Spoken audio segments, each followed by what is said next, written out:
There's one thing nobody tells you when you're trying to figure out women. Not your boys, not your dad, not the internet. And honestly, most of the guys giving advice online have never actually studied this. They just recycled what someone else said, dressed it up, and called it wisdom. So you walked away with tips that felt right, tried them, and somehow ended up more confused than before. I've been there. I remember a specific night. I was 23, sitting across from a girl I genuinely liked. Smart, beautiful, the kind of woman who makes you recheck your reflection before you leave the house. The conversation was going well. She laughed at my jokes. She leaned in. I thought, this is it. So I did everything I was taught. I was warm, I was available, I validated her constantly. I told her she was amazing before she gave me a reason to think she was. And by the end of the night, she was warm right back, like a friend. Just a friend. I drove home that night running the whole thing back in my head, trying to figure out where it went wrong. It took me 3 more years of making the same mistake before I finally understood what actually happened that night. By the end of this video, you'll know exactly how to read what a woman actually wants, catch the games before they cost you, and carry yourself in a way that flips the entire dynamic in your favor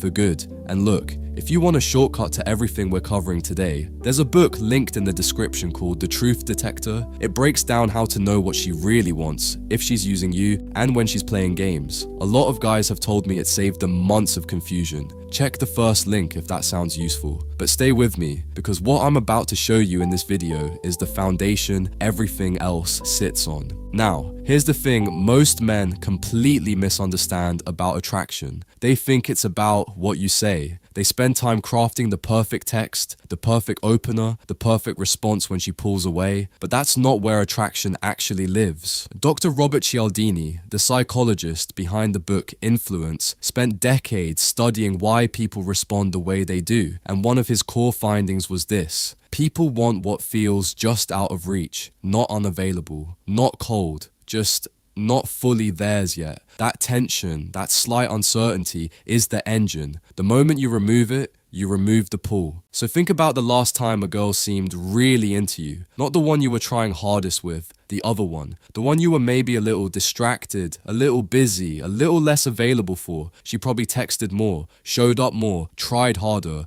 That wasn't an accident, that was the engine running. But here's where most guys mess it up, and this is the part nobody warns you about. They feel that dynamic working, so they try to fake it. They play hard to get on purpose. They go cold when they actually want to be warm. They delay texts by exactly 47 minutes like there's a formula. And it falls apart almost immediately, because she can feel the difference between a man who's genuinely not sitting by his phone and a man who's pretending not to sit by his phone. Women are remarkably good at this. Research in social psychology consistently shows that people, women especially, pick up on emotional authenticity faster than we expect. You're not fooling anyone, you're just confusing them. So the real question isn't, how do I act less available? The real question is, why are you so available in the first place? That answer lives somewhere most men don't want to look. Think about what it actually means to be that available. You see her name on your screen and everything else stops. You're crafting replies in your head before you've even finished reading her message. You're checking to see if she's viewed your story. You're reading her last text again, trying to figure out what she meant. That's not interest. That's anxiety wearing the mask of interest. And she feels it, not because she's trying to catch you out, but because anxiety has a specific texture. It makes conversations feel heavy. It makes your compliments feel like questions. It turns,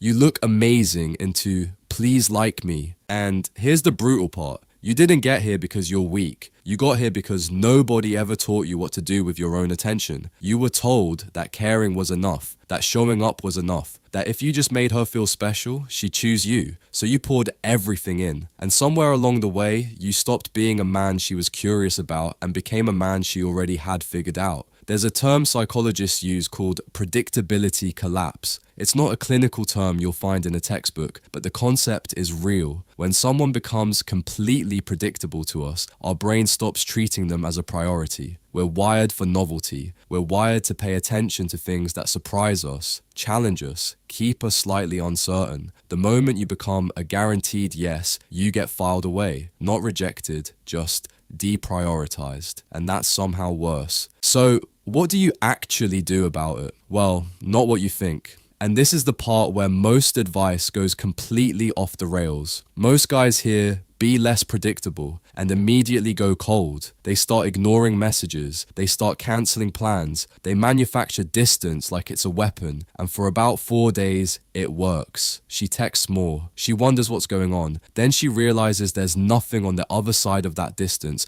no depth, no pull, no substance, and she moves on. You didn't become mysterious, you just became someone who wasn't there. Real tension doesn't come from absence, it comes from presence with standards. Say that again slowly. Presence with standards. This is what high-value men actually do, and it's something I noticed after breaking down the behavior of men who consistently attract women without chasing them. They're not cold, they're not playing games, they're fully present, warm, engaged, even generous with their attention. But they have a quiet filter running underneath all of it. They notice when something feels off and they don't pretend it doesn't. They're interested, but not endlessly flexible. They have a direction, and a woman either fits into that direction or she doesn't. There's no desperation underneath the warmth because their life is full enough that she's a great addition, not the entire point. That's the thing nobody tells you. You can't manufacture that filter. You have to actually build a life that makes it real. Now, I want to tell you about a guy I know. Mid-30s, good looking, sharp. By every external measure, he had his life together. Good job, worked out, dressed well. But every single relationship he got into followed the same pattern. Things would start well, and then around the 2 or 3 month mark, she'd start pulling back. He'd feel it, panic quietly, try harder, and slowly watch her interest dissolve in real time. He came to me genuinely confused. He said, I do everything right, I'm consistent, I show up, I care. Why does it keep going wrong? And I asked him one question. When was the last time you told a woman no?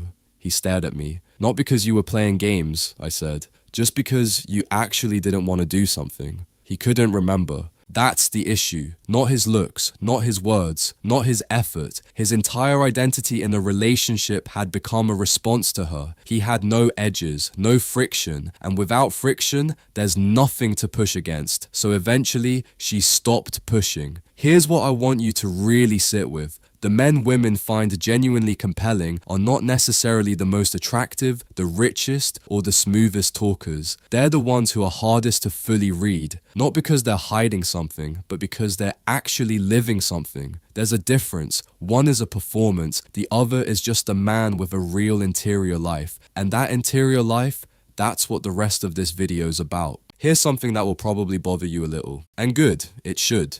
Most men spend enormous energy trying to figure out what women want. They read threads, watch videos, take notes like they're studying for an exam, and somewhere in all that research, they develop this idea that attraction is a code, that if you just find the right combination, she opens up. So they optimize, they tweak their text, they adjust their tone, they work on their body language, and sometimes it even works for a minute. But then something shifts, and they're back to square one, asking the same question they started with. The problem isn't that they haven't found the right tactics yet. The problem is they're solving the wrong equation entirely. Because here's what nobody wants to say out loud. Most men don't actually know how to read women. Not really. They know how to react to what women say. But what a woman says and what she actually means are sometimes two completely different things. And the gap between those two things is where relationships quietly fall apart. Think about the last time a girl told you she was fine. Think about what fine actually meant in that moment. Or the last time she said, do whatever you want, and you did whatever you wanted, and somehow that was the wrong answer.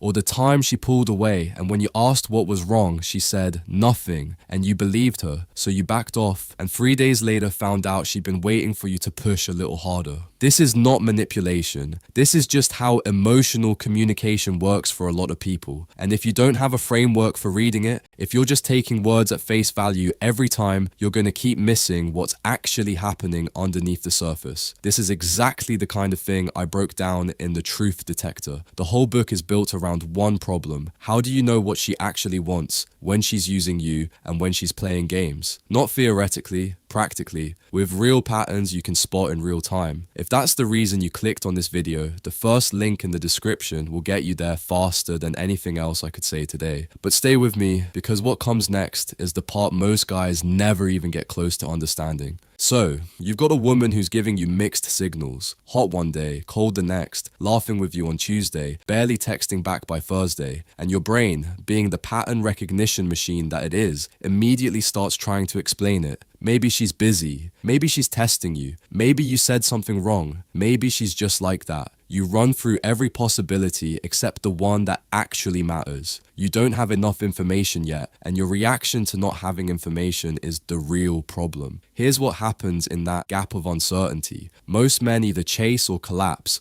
They either flood her with more attention, more texts, more check-ins, more "hey, just wanted to see how you're doing," or they go completely cold, convinced that if they pull back hard enough, she'll come crawling. Both are panic responses, and panic has a smell. She can sense it through the screen. What you actually want to do in that window is something most men find genuinely difficult. You want to stay regulated. You want to carry on, not because you're pretending you don't care, but because you have enough going on in your own life that her silence, while noticed, doesn't shut everything down. You water your own garden. And then, when she does come back, because they usually do, you're not greeting her from a place of quiet desperation. You're greeting her from a place of genuine fullness. That shift alone changes the entire conversation. Robert Greene in The Art of Seduction makes a point that stuck with me. He says the most seductive thing a person can project is the sense that they have an internal world worth exploring. Not wealth, not looks, not status, just depth.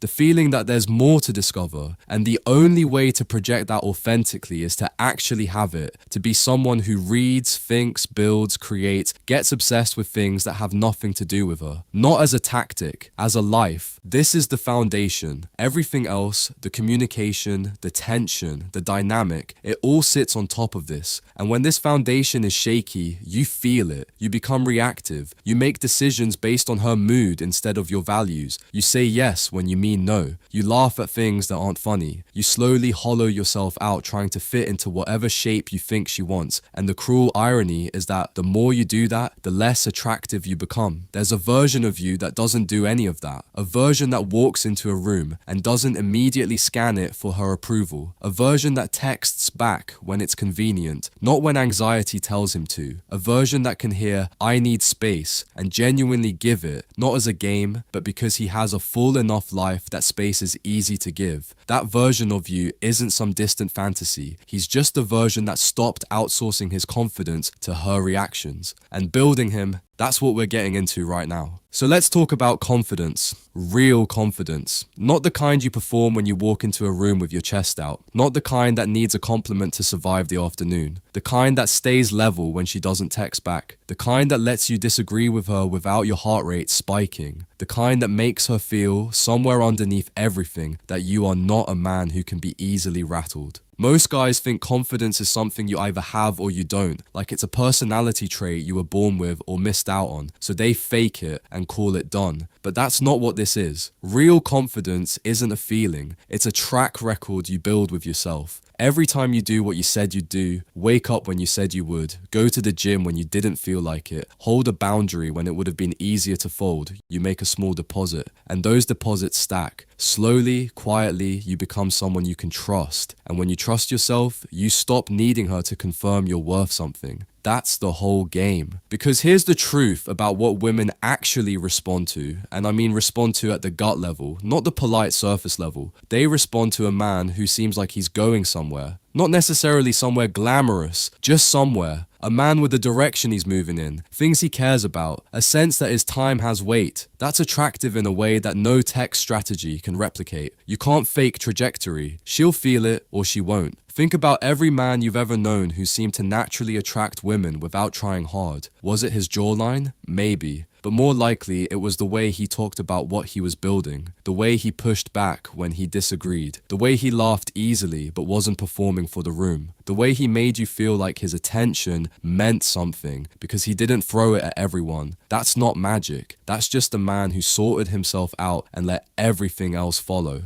Now, there's one more thing I want to leave you with, because it's the piece that ties everything together and almost nobody talks about it directly. You will not figure her out by studying her. You will figure her out by understanding yourself well enough that her behavior stops being a mystery and starts being readable. When you know your own patterns, why you chase, why you collapse, why you over-explain, why you go cold, you start to see those same patterns playing out in other people. You stop projecting. You stop assuming. You start actually seeing what's in front of you instead of what you hope is there. That's the skill. That's the real one. Not better openers, not a 48-hour response window. The ability to see clearly, to know when she's genuinely into you, when she's keeping you around for convenience, when she's testing you and why, and when it's time to walk away without burning everything down first. If you want a detailed map of exactly how to do that, how to read the signals, decode the patterns, and stop getting played by situations you could have seen coming, the Truth Detector is in the first link in the description. That book exists because I spent years learning this the hard way, and I wanted to give someone else a faster route through it. It's not theory, it's pattern recognition you can use tomorrow. But the most important thing I can tell you, the thing that beats every tactic, every strategy, every line you've ever been given is this: stop trying to win her. Start trying to build something worth being invited into.